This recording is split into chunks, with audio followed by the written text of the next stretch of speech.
Welcome to the Peaceful Worldschooling podcast, featuring your host, Angela Harders. We are committed to cultivating a peaceful world beginning right in our own hearts and homes. Together, we believe that the world is our biggest and best classroom, and the people and places in it are our greatest teachers. So I invite you to join me on the adventure of a lifetime, beginning with a conversation that can change the world.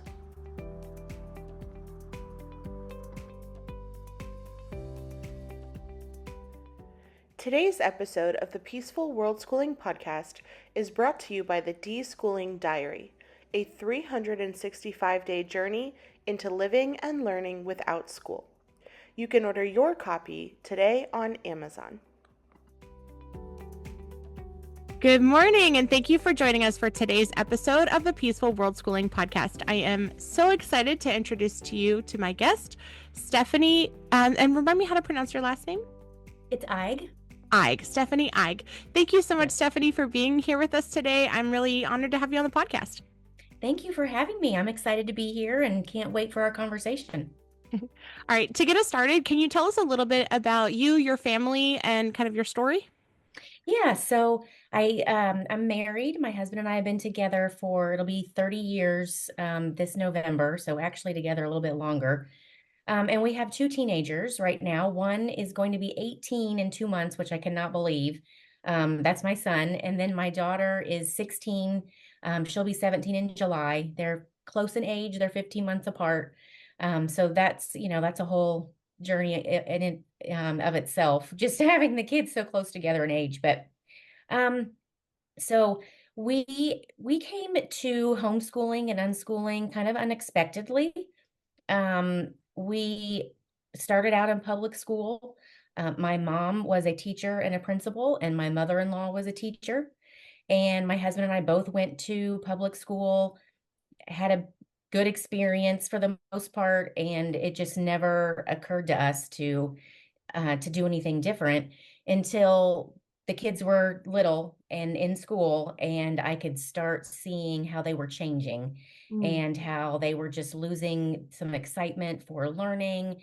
Suddenly my daughter was sick every morning and didn't feel good. My son would come home upset and crying every day, even though he loved his teacher loved him. He was just, I can't be myself. And I started thinking, like, what, I've got to do something. Like, everybody is cranky and angry, and we're arguing all the time over homework. And this is not what I expected a family to be like. And I started looking at other forms of education, and I decided the summer before they would be starting third and fourth grade, I filled out all the paperwork and registered them for virtual school. And so we did that for a year, but within the first 2 months, I knew it wasn't going to be our long-term plan. And so I started looking during that year for other things to do. But it was a great transition from leaving public school, having never known anything else, never even thinking about anything else. It was a great way to dip my toe into what home education could look like. And so we went to a micro school the next year for a semester, and they had a good experience there. It was a great school. But again, I just felt like this isn't the right environment. We need even more freedom than these 2 days a week. Like, even 2 days a week was just like, felt like a lot. And then we decided that we were moving. My husband took another job, and we packed everything up in the house to sell it. And I was like, well, there's no point in joining any programs because we don't know exactly when we're going to be leaving. We have to wait for the house to sell. So we just kind of started doing our own thing. And I had never even heard of the word unschooling before. And it wasn't until I started kind of doing some more deep dive research when I had all this free time and we weren't rushing to programs and things to do, that I stumbled across it and realized that that's what we were doing, that the kids were thriving. without any formal instruction or going anywhere specifically for educational purposes. And we were just living life, and everybody was better off than they were before. So that's kind of like that's the short story of how we just organically came into unschooling. And here we are. They're 16 and 17 now, and we're still doing it. Wow. So you officially started unschooling when they were in which grade? So they would have been, I don't even use grades hardly anymore. So now I have to really think about it because I so just like it's not part of what I think about. Um, they would have been so like unschooling. So it would have been like a year later. It would have been like Or around maybe how age old they were. I guess 11, is easier to like keep 10, track. 11, 12, Okay. somewhere around that area. So that age range is when we kind of really started embracing it. And I started trying to learn more about what it meant, Hmm. and how that would change the family dynamic and the way that we would, live with one another. Because that naturally led into respectful parenting. And then Hmm. I learned about that and had to start realizing that I needed to change the way that, like my parenting style. So Wow. all of it kind of happened hand in hand, um, just because the kids were like, well, why do we have to do that? And I couldn't give them an answer. I was like, I Mm. don't know. That's just what I was always told. So let me think about this. And that's how I just really also came into the respectful parenting and embracing that. Um, and just truly becoming a partnership. So my husband and I, are a partnership with our kids. There's not a Mm. hierarchy of control. We work together, and it's gotten easier and easier as they've gotten older because we established that relationship early enough that now that they're teenagers and driving and have so many other things that they're doing and with their friends, we just all work together. And there's none Yeah. of this power struggle. We're not fighting all the time. It's wonderful. That's amazing. There's so many different aspects of your story that I'm really excited to kind of unpack and dive deeper with you Okay. on. And I think it's so beautiful the way that you just kind of stumbled into this world of unschooling, even though it didn't have a term for you, but it's just Yeah. I feel like unschooling is just something that moms intuitively know. Like we Yeah. just know that our children thrive when we give them love and patience and respect and autonomy and freedom.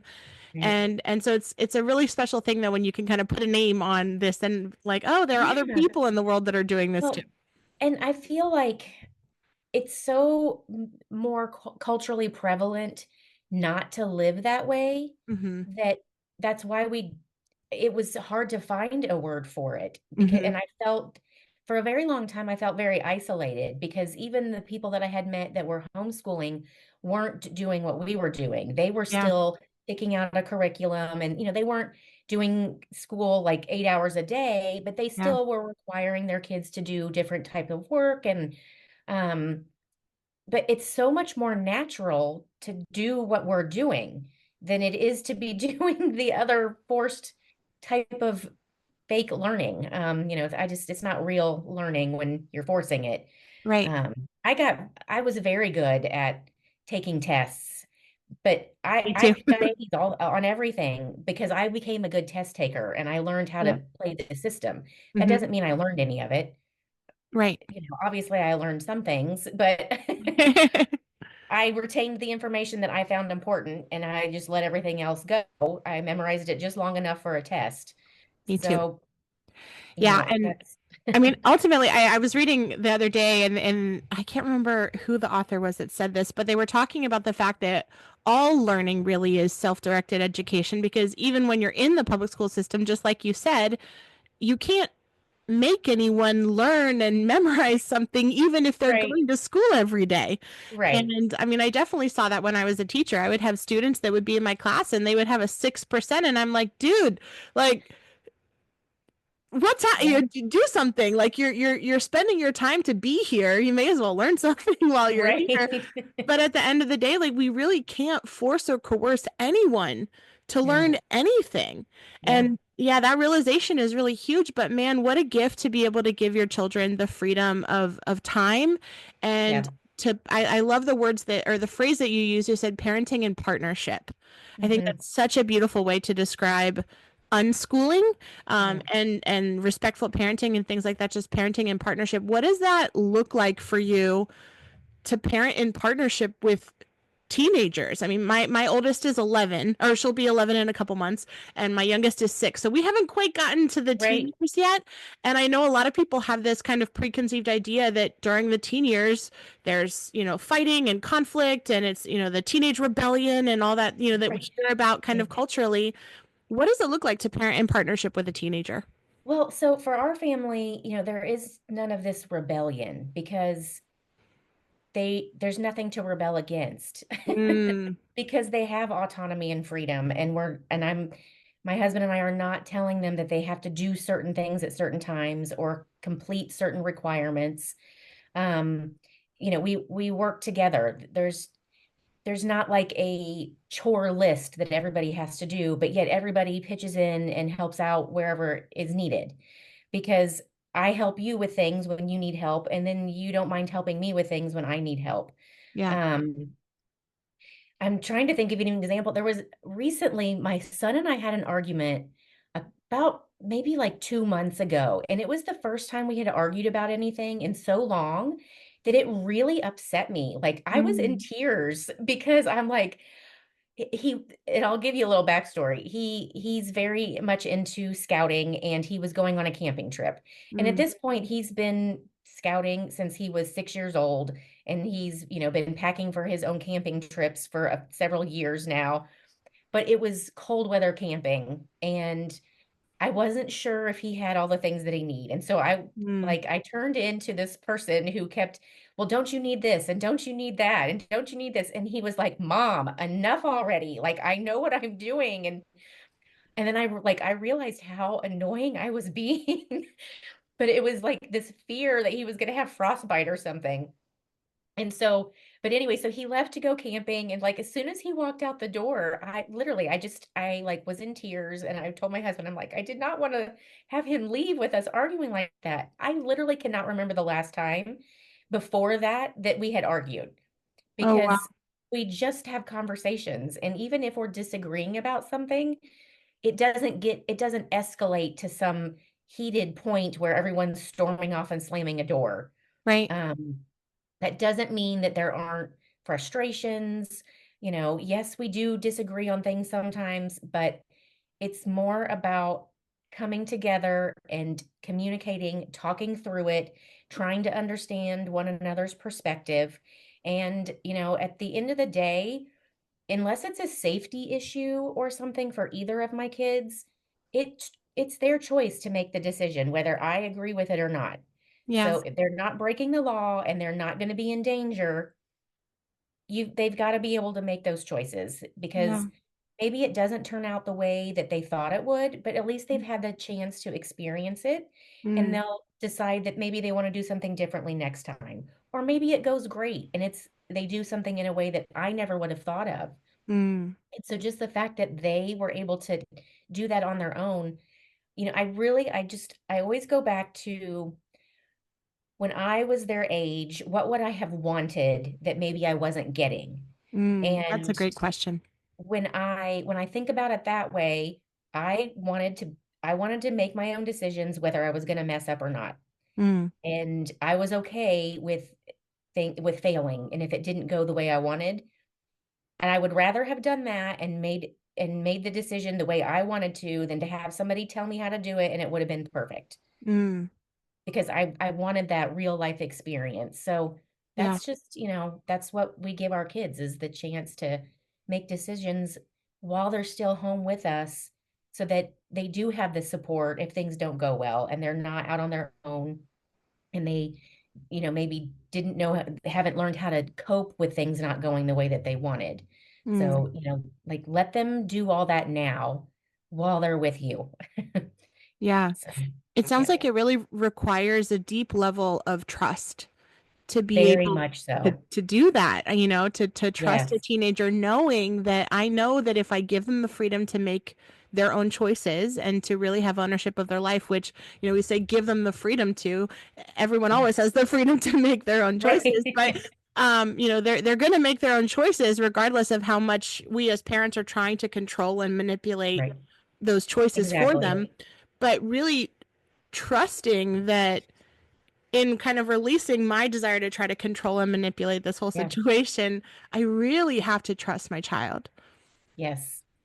100%. And it's not always easy, but when I do have doubts, I keep them to myself.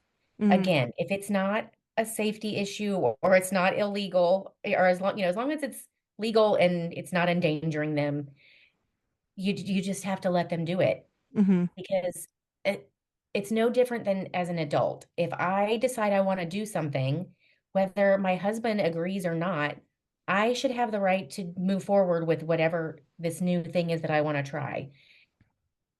If it doesn't go well, okay, that's okay. I'm okay with Yeah. that. Yeah.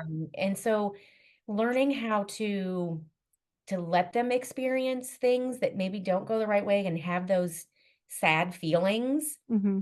feelings of disappointment. It is not easy to watch your child go through that, but Yeah. you can't fix it either. So it's learning how to sit with them in their feelings and let them have the feelings, work through all of the emotions, and then just be there as a support system, for if and when they want you to do anything. Mm. Um, Sometimes they don't want you to, and you just have to learn how to accept it. It's really hard. It is not easy. You know, uh, Respectful parenting and unschooling, they sound, oh, I think people have a misconception that they're really easy and basically you just don't have to do anything. No. It is the most hands-on, most intense type of parenting there is Yeah. because you you have to let go of so much. You Mm-hmm. can't you can't control their world. Right. Um, and yeah, it So was as definitely a lesson that it's taken me a long time. And I will continue to be learning throughout the rest of my life. Things will come right. up and I just keep addressing them. But just staying committed to it and genuinely really having that trust with your children. That's beautiful. When you were talking, reminded me of, how they talk about the golden rule of like do unto others as you would have them do unto you. And I Mhm. think a big shift for me too was thinking about, loving someone isn't just doing to them what I would want done to me, but really what you mentioned of understanding what does my child need in this moment. Right. And I see it in my own two children. My daughter who's 11, when she's going through a really tough time, she wants me there. She wants to cuddle. She needs hugs. Like she really needs that physical support and presence. Mhm. Whereas my son, who's 6, he's like, leave me alone. I just need to be Yeah. alone. And it's hard for me because as a mom, I want to swoop in and hug him Yeah. and make sure everything's okay. And so it's hard to find that balance of And it's so loving them in the way they interesting. want. Yeah, it's so interesting how they can be so different. Yes. My daughter's the less affectionate one. You know, Oh. she is she likes to do things on her own. She's not a big hugger. Hmm. My son, now that he's older, not as much, like but when he was younger, like he could not get enough snuggles, Oh. like but even now, like when he's going somewhere, give me a quick hug, or if he calls to tell me like, oh, hey, I'm not coming home from work right now, I'm going to go do this instead. We hang up and he's like, okay, love you, bye. Like that's just, they're just so very different. And Mm-hmm. for a long time, it was hard for me to accept my daughter being less affectionate because I was taking it personally, like it was something that I was doing, Yeah. um, and learning that it's not about me. Like this is just her personality and her choice and how she chooses to relate to people. That took me a while to work through. I will like that was tough. I That was a needed to tough hear one. that. I needed Yeah, to hear that. Sometimes it's hard to feel that way. Like you want, especially when that's your love language too. It's like I want yeah, to express my love and with hugs and cuddles and snuggles and all those kinds of things. And when they're different, it can yeah. be hard to not take those things personally. You mentioned giving your children the freedom to make their own choices, and I love kind of the marriage of gentle parenting with unschooling and how that kind of goes together. Mine was kind of opposite. I stumbled into gentle parenting first, and then that kind of paved the Mm. way for unschooling for me. But I'm curious how, when specifically speaking about their education, how did that unfold for them, giving them the freedom to make their own choices. How did that work out when it comes to their education and Yeah. learning? Yeah. So when we when we first were moving and we moved to where we are now, I was holding on to a little bit. I signed them up for like a science class. It was a homeschooler's science class, and they really did enjoy it. So there was nothing wrong with doing that. And I was holding on to math. And Hmm. I had a math tutor Math come is a once a big one. week. Yes. And, but after about 6 months or so, they both were like, Mom, I just really don't want to do this anymore. Like, can you please don't make us work with her anymore. So I was like, okay, well, like we'll let it go and then we'll pick it back up later. At some other point, we'll pick things back up. Hmm. And I just found a lot of homeschooling activities for us to participate in that weren't necessarily educationally related. We did do like some of the different science ones. Um, all the rest of the stuff, I kind of let it go. And we were traveling. We would travel quite a bit.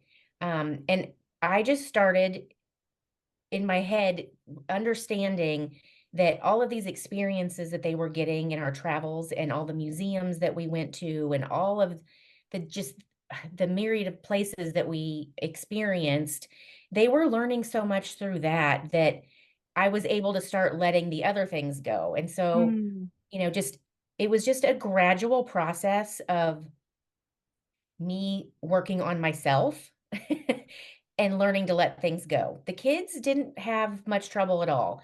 That's not to say they didn't have any because they both would experience periods of time after that first year. The first year they were kind of like, "Okay, this is cool. I like you that you're not making us do things." And then even their homeschool friends would be like, well, where's your math book? Why aren't you doing math? Or Mm. asking them questions, and they would start to have some doubts. Like, are you sure I don't need to be doing something else? And so there was probably, I would say, over a total of like a 2-year period that every few months, one of them would be like, Mom, so and so is asking me about this. Are you sure? Are you sure it's really okay? Like, we're not going to get in trouble. This is okay that, I don't have Mm. all these books and I don't have to do homework. And, I would just reassure, like, no, but, like if it's something you're interested in, I will be happy. We can find something if it would make you feel more comfortable to have something to work on. Hmm. Um, and then the time between the doubt kept getting longer and longer and longer to it finally reached the point that they both have come to understand and accept that, they are getting what they need on their own through their choices by experiencing life. We even tried, my daughter has probably tried the most different types of things as far as homeschooling or non-traditional programs, because she had some friends that were doing more traditionally. They were doing homeschooling, but they were, had subjects and all these things. And so we did a program where she went to a cottage school once a week. Hmm. And she liked that. She enjoyed that the year that she did it. But there was like 3 weeks left, and she was like, I think I'm done. And I was like, okay, well, you got everything you needed out of it. I don't care about grades. Like, I'm Hmm. not concerned about it. Well, you're not going to do much the next 3 weeks. So I was like, okay, you don't have to go back. Yeah. The year before that, she tried an online virtual school.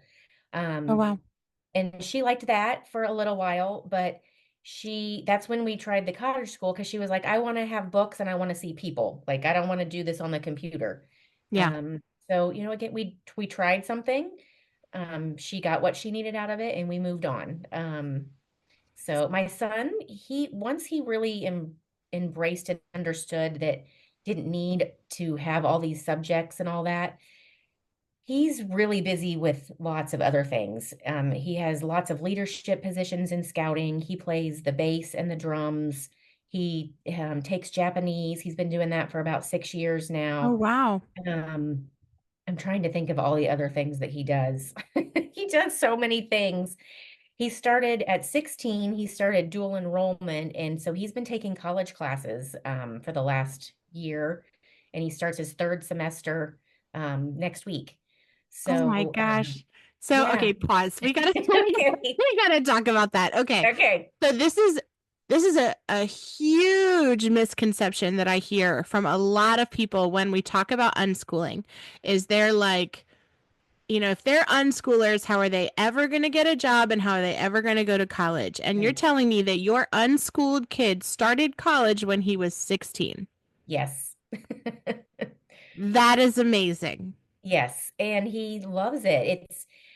It's such a different environment than a traditional school setting. So true. So true. And so it just flowed perfectly for him because he already knows how to like be in charge of his self and of himself and his responsibilities Yeah. and manage his time. This it's not a it wasn't a new concept for him. He'd already been doing it.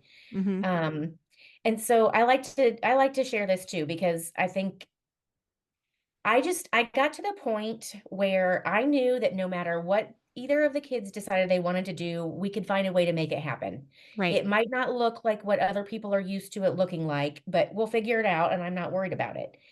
And when he decided he wanted to go to the community college, there are two different programs where we live.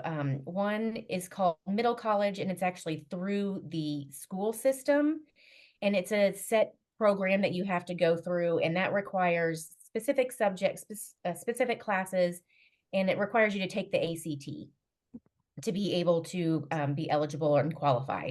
And then there's dual enrollment where you don't have to do those things. You can take whatever classes you want.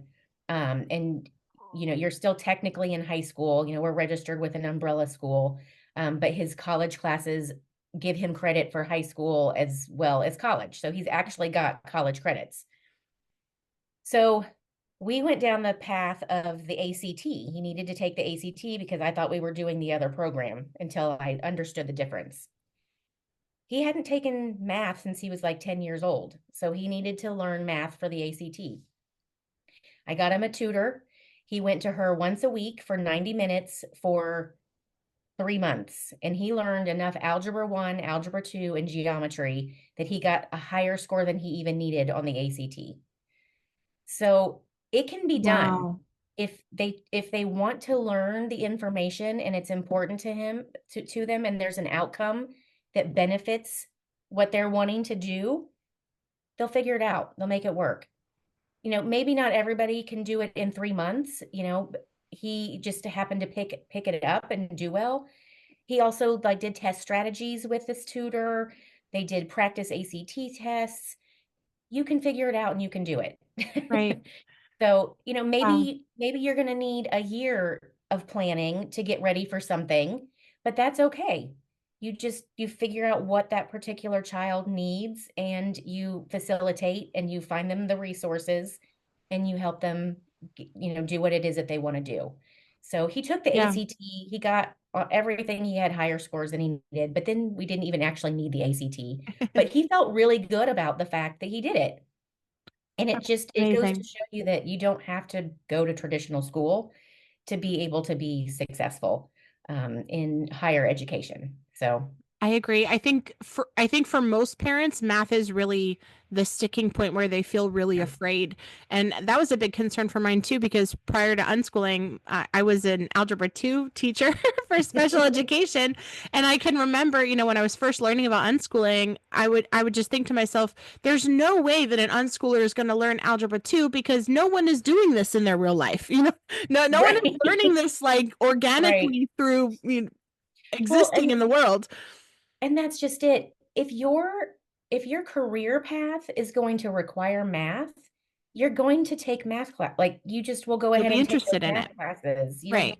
do it. But most career paths don't require anything other than the basic math. Right. And Addition, subtraction, exactly, multiplication, decimals. if you want to go into accounting, you're going to take accounting classes and you're going to learn all the other things you need to learn. Right. If Well, you're and we have tools that can help us do all these things. It's right, it's not like our children are not going to have access to these tools. And actually, I was reading the right, other day that even on the SAT, now they're now allowing the SAT to or students to use calculators on all of the test. yeah, And it's just our educational system kind of needs to catch up a little bit, but Yes. truly it's like there isn't really a need to force our children to learn all of these things over Right. 13 years. Number one, we have tools that can do it. And number two, when they're ready, they're going to learn it, like you said, in Right. maybe 3 months or, less, Right. maybe more, maybe a year, but it definitely Well, does not take 13 years to no, do it this. doesn't. And why are we why are we trying to make them all try to learn the same things that not everybody cares about all the same things? Right. We don't need everyone to master everything. We Right. need the people that, enjoy the creative arts to focus on that. Mm-hmm. And they don't need to worry about the other things because they're not going to be using them anyway. And if they have a career path change and they need to do some, outside education to get there, they can do it. Right. And even going to like your first couple years of college, much of what you take is a repeat of what you did in high school. Mm-hmm. Like your all of your 100 level core classes, you're you're talking about the same things. So Right. why are we making them do that? Yes, you can test out of things, obviously. So if somebody really excels at science and they can test out, then they can go ahead and move on to the higher level. But Mm-hmm. for just somebody who just wants a 4-year degree and it's not focusing on something like that, they're just repeating it. Just Yeah. if and colleges have resources. If you need like even lower level math than that, they have the class, like you can take that class and get caught up so that you can take the 100 level class. It's Yes. all right there for you. Yes. So, And if you are listening to this, I also want to let that do research on the dual enrollment program that she's talking about. Every college in every state has different rules and requirements regarding yeah, dual enrollment. There are some states that dual enrollment is completely paid for by the government, and so your children can actually earn college credits completely free. yeah, If it's not free, it's usually for a significantly discounted rate, yes, so you can save a lot of time, a lot of money by simply starting, your college education 1, 2, 3, sometimes even 4 years earlier. We yep, actually, I'm the founder of Pax Academy, which is a private school for unschoolers, and we actually have partnerships with a couple different universities that do dual enrollment for our students. And one of our programs actually will let students start dual enrollment beginning in middle school. So wow, even at a young age, if your child yes, is sees that college is on the forefront or college is next, it's going to be a stepping stone on their path. There's no reason for them to delay mhm, that when we have right. opportunities And to start doing that earlier. and mentioning that with the starting earlier, one of the things that I really had to take into consideration was my son in particular. He could have taken college classes in middle school and understood all of the material and the content and talked about everything, but he did not have the executive functioning skills to be able to produce the work that is required. Mm, And so, when you have somebody that really does excel and is highly intelligent, you can want to push them down a path because you know that what their potential is, that you really do have to step back and look and see, like, are they really ready to do the output of work required? right. And some people are absolutely, even, and maybe they're not even as naturally bright, but maybe they're more motivated and they already have the executive functioning skills, and so they could actually handle the work. It's such an individual decision. Um, but I had some people, wanting me to push him and, early on because he could have excelled, but it's Mm, just not, it wasn't the right path for him. Like yeah. that, it, that just wasn't important. It wasn't the right thing to do. So, Yeah. that can be hard. And that's the beautiful thing about unschooling is that it's not that they're not doing formal instruction, it's that the child is the one who's choosing it when Yeah. and how they are ready. Exactly, exactly. And then my daughter is very intelligent, but she is not as interested in like she didn't want to start. She could have started the dual enrollment this year. Yes, this year. She could have started in the fall, but she wasn't ready. She said, I'm not ready to be in that environment. Mhm. It's not the path for her. Maybe she'll Yeah. change her mind, next fall. I don't know. She is not as interested in being as busy as my son. That was another hard thing, is to not compare them, Mm-hmm. because my husband and I both grew up being in lots and lots of activities. We were involved in everything, Yep. just had so much going on. So it's harder for us to understand someone that they don't care about all those things. Mm-hmm. Like And they don't need their schedule they don't need from those 9 to 9. right. She's perfectly content, with the things that she does at home. She's kind of an entrepreneur. Um, she does not want to get a job right now, but she wants to earn money. So she cleans at my mom's condo once a week for her, and gets paid for it. And she has another lady there that she does some things for and pays her. And then she's been selling her clothes and things online, and her like purses and accessories and shoes. And she is being resourceful. She is finding ways to get the funds that she wants, in just a different way than most 16-year-olds do. And I think it's amazing. Like, I feel like she's going to be an entrepreneur. She's going to take a different path. I can see her she follows real estate. Like, she knows like what is going on with real estate around here. Like, what 16-year-old like knows that? So I think that's really cool. That's very cool. Yeah. Actually, in Peter Gray did a study about unschoolers. Have you seen his study yet about Mhm. unschoolers? Yeah, and that was one of the statistics that he talked about, was that the majority of unschoolers actually do end up becoming entrepreneurs.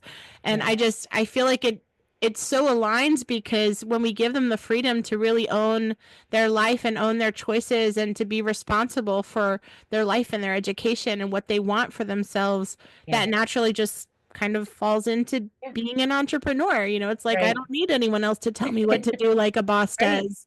I tell Yeah. myself what to do all the time. Right. I set my own goals. I do Yeah. my own thing. I pursue my own passions, and then that second piece of how can I find a way to earn a living while doing this thing that I love. Yeah. Have you seen, do you follow Blake Bowles at all? I do. I do. And his Dirtbag Rich, and he started his new podcast. And Uh-huh. he's somebody that I have followed for a while, because I think it's so interesting how he has been able to create a life for himself with so much freedom. Hmm. And he earns enough money to make him happy and to do the things that he wants to do. And I really respect that, Yeah. and I think that that's the kind of lifestyle that we will see this generation of unschoolers. They're going to be more and more, that their life looks like that, I think, Yeah. which is really neat. I think so too. Yeah. I really hope that that's the case. But Yeah. all right. Well, I feel like we could talk. We could do a Yeah. whole other episode about so many things, but I do want to be respectful of your time. And this conversation has been it's been a breath of fresh air for me, just to hear from a mom who has unschoolers that are a little bit further along in their journey than Yeah. we are, and you really have given me a lot of hope for the teenage years and for all the beautiful things that Yeah. we are going to be able to create for our family. So thank you so much for sharing a small portion of your life and your heart and your story and your journey. Well, thank you. It's my pleasure. I am happy to do it. I wish when that, I wanted to know more people with teenagers, as mine were coming into that age. That's how And I so feel. it really was like just taking that leap of faith. All the things that I had been reading and learning and researching, I just kept holding on to them. And I'm just like, I know it's going to work. I know it is. Just keep trusting, keep trusting, keep trusting. And even though, people around me would have doubts, I'm like, listen, I'm telling you, I know it's going to work. And now I can actually say that it did. So it's kind of a relief, because, for so long it was like theoretically it was all going to work out, Yes. but Yeah. it will. And and every family is different, and every journey is going to be a little bit different, but just remembering that there's no one right way to do it, and everybody should have their own individual path. And our job as They the do. parents of these amazing children should just be there to facilitate and support and, like just watch them blossom and grow because they're amazing. They're just absolutely amazing. I'm so excited about this generation that we're raising right now. They're going to change the world. The world is Yes. going to look different and it's going to be great. That is so powerful. Yep. Thank you so much for sharing that. Thank you. If someone is listening to this podcast and they would like to get connected with you, what is the best way for them to be able to do that? So you can find me, my contact info is on my website, which is wanderlearneducationalempowerment.com. And that's wander with an A because I also talk a lot about travel. So that's probably the easiest way to go find me. And then if you just want to email me, it's Stephanie@wanderlearneducationalempowerment.com. So Awesome. And I will make sure to have all those links available in the description of this video, or if you're listening to the podcast, it'll be in the description of the podcast. So that way you guys can get connected with Stephanie and the incredible work that she's doing. Thank you so very much for being here with me today. And to those of you who are listening, please make sure that you share this episode with a friend or a family member. I remember that the only reason why I heard about unschooling was because another mom shared with me. And while it is beautiful for us to be able to listen and be a part of these kinds of conversations, the radical change truly comes when we can share these profound ideas like parenting and partnership, and sharing these ideas with our friends and family. And that is how we can change the world together. So thank you for being a part of this conversation that can change the world. Join us next Tuesday on the Peaceful Worldschooling podcast. I'm your host, Angela Harders, and if you enjoyed today's episode, click subscribe and be sure to hit the bell so you will not miss out on a single episode.